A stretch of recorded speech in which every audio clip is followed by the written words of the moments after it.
keep the power in here.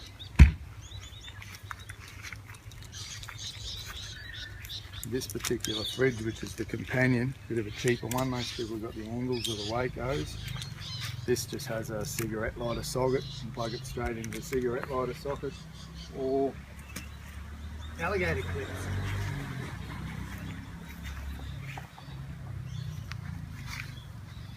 Again, same, just positive on, negative on. Fridge away. So that's your fridge going. What if, you know, my fridge is, what's a good setting to have it on? Like, if it's just a fridge when you're out and it's out in the sun, like, is it? Well, I probably wouldn't leave my fridge in the sun. I'd probably find somewhere shady to put it. For this purpose, we haven't got it. But yeah, if you set your fridge up in the shade, it's obviously going to come on and off less and draw less battery power. But for today, I mean, your temperature settings are on the fridge. They're all the same. If you want to run them as a fridge, just set them at 2 to 5 degrees. Another way you can do it, if you set up properly, is you can actually, if you've got a plug, you can put it straight into the output of the regulator. But we've got it hooked up on here, so I've just realised... What type of plug do you need to go into the regulator? None, just blank wires. They just screw in the same as all the other wires do. They just go into the output. There's a positive and negative output on the regulator. All regulators have those outputs. So that being the consideration, we're going to have to change these over. So we just tap these straight onto there.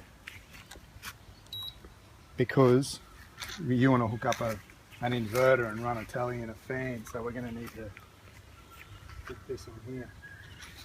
Most of these deep cycles have a setup like this. This is a hybrid, by the way. It's a cranking deep cycle battery, but this will do for us.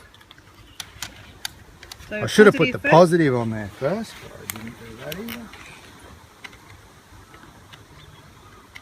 See? But then all you do is just switch it on the side, and as Luke was saying before, basically all these appliances these days have a USB. This has got a USB, and the bigger ones have a couple on there too. So this item here is a 600 watt pure sine wave inverter.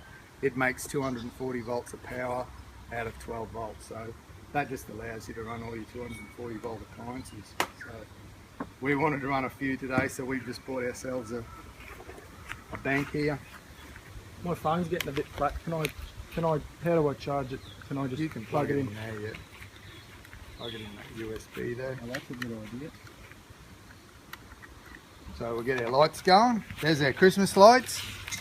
Yep, they work better in the String dark. there. Yeah, yes. they work a lot better in the Okay, dark. and can the TV run at the same And- time? Yeah. Anything up to this is a 600 watt inverter, so you just add up all the wattages of all the equipment that you've got in, as long as you're under that 600 watt range. LED TV, apparently it's quite important to run these off a pure sine, otherwise it can damage them.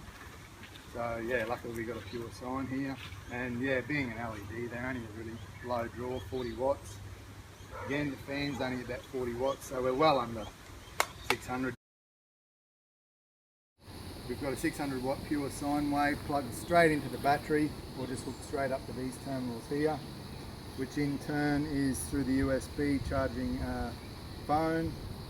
We've got a bank running out of the 240 volt socket, which we've insisted upon having a fan, which is about a 40 watt fan. An LED TV, for some reason we're having TV camping, which is on, and we normally have camping lights, but the wife wanted to bring the Christmas lights. So we've got all of this stuff, but yeah, no, we don't have a bottle opener. Just have to tip it off with our teeth.